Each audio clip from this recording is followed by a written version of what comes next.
Hi everyone, welcome back again di Bitcoin Update. Update kali ini kita update setelah FOMC press conference. Jadi ada beberapa hal yang sudah disampaikan oleh Jerome Powell. Hari ini kita melihat fenomena pergerakan market yang luar biasa signifikan.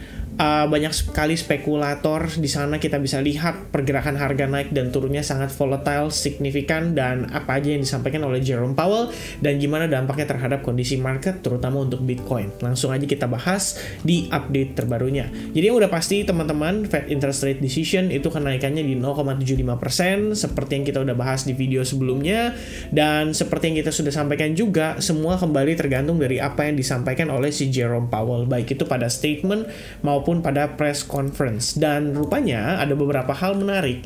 Jadi di awal temponya itu dibikin slow ya. Jadi kalau teman-teman nonton videonya atau nonton si Jerome Powell waktu dia lakuin speak, dan kebetulan saya nonton, di awal temponya slow ya. Jerome Powell itu sampaikan bahwa the Fed mungkin aja akan mulai menurunkan kecepatan kenaikan suku bunga pada Desember. Jadi sebenarnya pada saat situasi ini disampaikan oleh Jerome Powell, itu dampaknya ke market cenderung positif. Kita bisa lihat harga itu cenderung naik signifikan pada saat mulai ya. Jadi begitu dia mulai, dia speak, sempat turun dibanting begitu si Jerome Powell naik podium. Jadi menarik teman-teman. Nah kemudian next candle-nya kalau kalian lihat ini sempat naik hijau dulu ya. Jadi setelah beberapa saat dia turun, sempat naik lagi. Kita pikir ini cukup positif karena berbicara closing dari time frame 1 hour. Dan semakin ke belakang, wah kan press conference semakin ditanya tuh, makin banyak pertanyaan yang timbul, dan pada akhirnya kita ngelihat Powell di sini memberikan banyak statement. Salah satunya adalah, ini pertanyaan yang paling penting adalah soal bagaimana pandangan Jerome Powell terkait dengan rencana untuk memberhentikan kenaikan suku bunga. Dalam arti, kita nggak ngomongin rate cut, tapi kita ngomongin stop dulu deh, pause dulu ya. Jadi kayak misalkan bulan ini naik 0,75. Oh, ternyata Desember kalau kita udah lihat berdasarkan data yang ada, probabilitasnya udah tinggi di 56,8%, kenaikannya di 0,5%. Dan ini tentu saja akibat statement yang disampaikan oleh Jerome Powell. Tadi kita udah baca ya. Nah, maka kita berbicara soal bagaimana Februari, karena Februari sementara datanya saat ini menjadi meningkat ya, dari yang tadinya 425, 450, kemudian seharusnya waktu sebelum ini ya kita lihat itu probabilitasnya cukup tinggi di tidak ada kenaikan suku bunga, akhirnya kembali naik 0,5%, sekitar 50,6%, dan di bulan Maret 475.500 kemudian naik lagi jadi 525 atau 5 sampai 5,25%. Dan per bulan Mei kita lihat mulai steady ya, tidak ada kenaikan suku bunga. Nah ini sementara sentimen yang terjadi di pasar, sehingga kalau kita ngelihat market tiba-tiba volatile yang tadinya sempat naik karena memang ya Jerome Powell sebelumnya awal-awal slow down ya, dia nggak terlalu agresif, dia nggak terlalu menyampaikan apa yang ingin dia sampaikan secara langsung. Jadi bertahap, dia ngomongin dulu dari yang manis-manisnya. Semakin ke belakang, akhirnya ya dia memberikan pernyataan yang menurut saya lumayan agresif, yaitu ketika dia mengatakan saat ini terlalu cepat atau terlalu dini, atau bahasa yang dia pakai terlalu prematur untuk berpikir tentang kita memberhentikan kenaikan suku bunga. Ya, ada beberapa faktor, karena salah satunya dia meyakini apa yang sedang terjadi saat ini dengan kenaikan suku bunga berturut-turut ini itu nggak terlalu berpengaruh terhadap inflasi, dan ini adalah kendala yang sebetulnya sangat parah untuk saat ini. Powell menyatakan bahwa kondisi ekonomi untuk mendapatkan situasi yang soft landing itu semakin menyempit ya. Dia bisa bilang di sini, Federal Reserve Chairman Jerome Powell said the path to achieve a soft landing has narrowed because the Fed hasn't seen inflation coming down.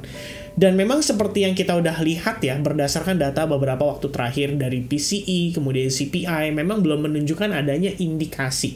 Tapi para anggota The Fed-nya sendiri itu sebetulnya ada beberapa yang setuju bahwa kenaikan suku bunga itu udah terlalu agresif, minimal diturunkan. Dan seperti yang kita udah bahas juga di video-video yang lain, ya kita belum ngomongin soal kenaikan suku bunga itu benar-benar totally stop dan bahkan pivot sampai dia ganti arah dan akhirnya rate cut.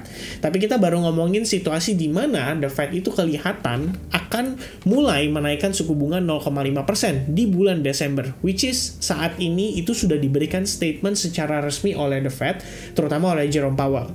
Sebetulnya kalau menurut pandangan saya masih bisa berubah karena tergantung dari data CPI. Kemudian pekan ini pun kita lihat masih ada data ketenaga kerjaan non-farm payroll ya. Selain data ketenaga kerjaan kemarin yang kita lihat lapangan pekerjaan dibuka tuh semakin meningkat, tapi belum tentu betul-betul berpengaruh. Karena bisa jadi dengan adanya lapangan pekerjaan, tapi tetap ada orang yang lebih memilih untuk menganggur. Nah, itu kita perlu lihat dari bagaimana non-farm payroll pada akhir pekan ini, which is di hari Jumat. Dan itu berarti besok ya, karena saya bikin video ini hari Kamis berarti. Nah, teman-teman, mengacu pada pernyataan Jerome Powell, pada intinya sebetulnya kalau kita lihat, di sini dari statement terakhir ini dia mengatakan bahwa a soft landing or a situation where the Fed reduces inflation by slowing growth without causing a recession is still possible, katanya ya, but more restrictive monetary policy to fight inflation narrows the window to achieve a soft landing.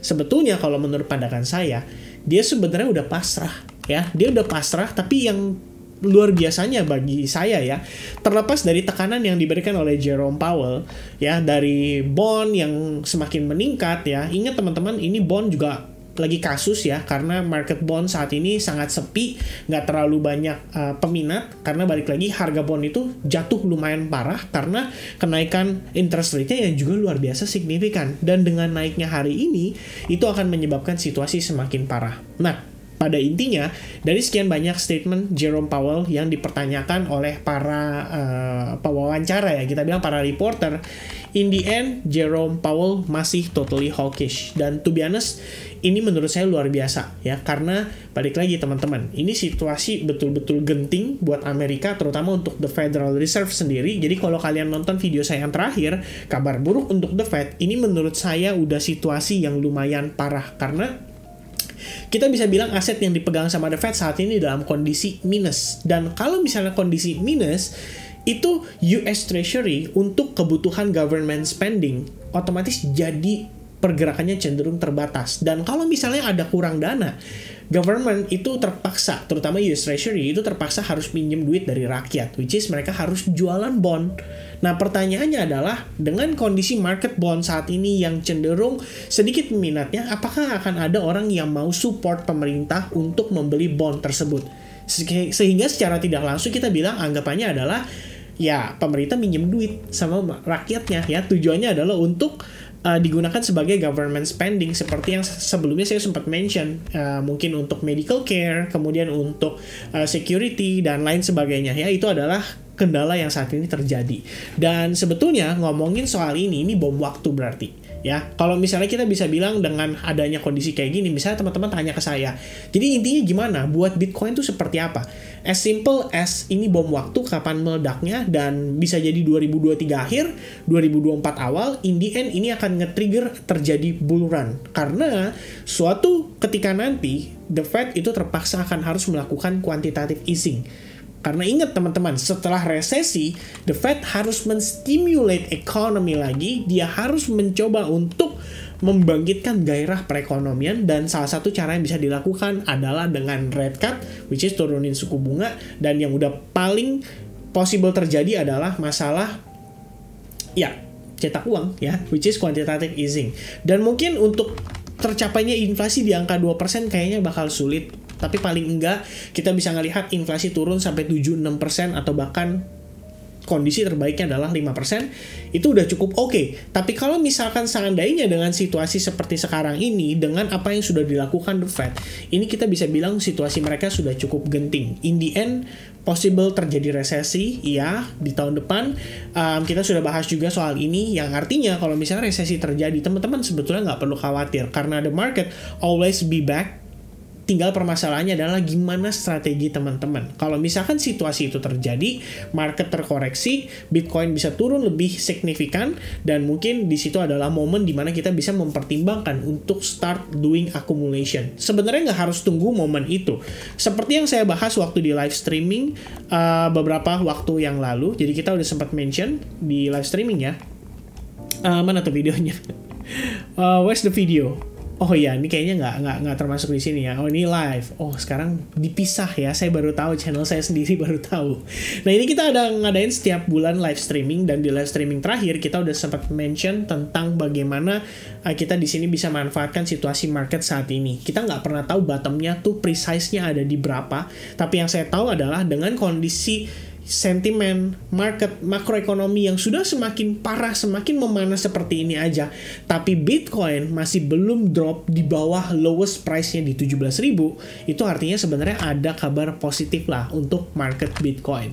Mungkin di puncak acaranya Bitcoin bisa dibanting, tapi saya pikir nggak akan jauh sampai 13.000 atau 15.000. Well, maybe 15.000 masih possible, tapi kita ngomongin di bawah 13.000 tuh kayaknya akan sulit. Alright? Nah, sekarang kita masuk ke price action sedikit. Kita lihat dolar index itu terpantul lumayan signifikan. Di sisi lain, Nasdaq turun hari ini sekitar 3,3%, dan ini terjadi akibat tadi ya, statement Jerome Powell yang tiba-tiba putar balik. Langsung bikin market panik, termasuk Bitcoin. Harga Bitcoin juga turun, terkoreksi kembali, dan pada akhirnya kita betul-betul reject ya dari kisaran Fibonacci 61,8% yang sudah kita mention berhari-hari, karena memang di level tersebut terdapat confluence of resistance terdiri dari Fibonacci 1,8 dan juga ada trendline di sini yang menurut saya berfungsi sebagai resistance-nya. Rejection terjadi, Bitcoin berusaha untuk close di bawah Fibonacci 0,5% dan key support atau ya area supportnya ya. Which one ya? Kemarin saya kayak ini ya teman-teman ya. Jadi seperti yang saya mention di video terakhir, kita udah lihat di sini. Oke, ini dihilangkan, maka posisi kita itu seperti sedang kembali untuk drop di bawah area resistance sebelumnya.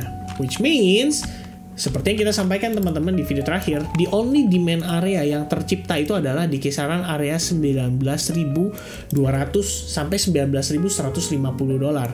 Dan kalau kalian hubungkan juga dengan trendline-nya, maka sebetulnya di situasi tersebut terdapat trendline atas pergerakan Bitcoin. Nah, kalau misalnya posisi kita seandainya tertahan pada range kisaran harga itu, ini saya tarik by the way dari body to body candle aja lah ya. Nah, biar kita bisa lihat detailnya ya, di mana market close candle, disitulah kita ngelihat potensial areanya yang bisa dicapai. Dan seperti yang teman-teman perhatikan saat ini, posisi kita kemungkinan itu kalau misalnya kita lose support dari 20.400 plus 20.000 dolar, kemungkinan besarnya Bitcoin bisa turun bahkan testing sampai ke kisaran 19.500 atau 19.200 dolar.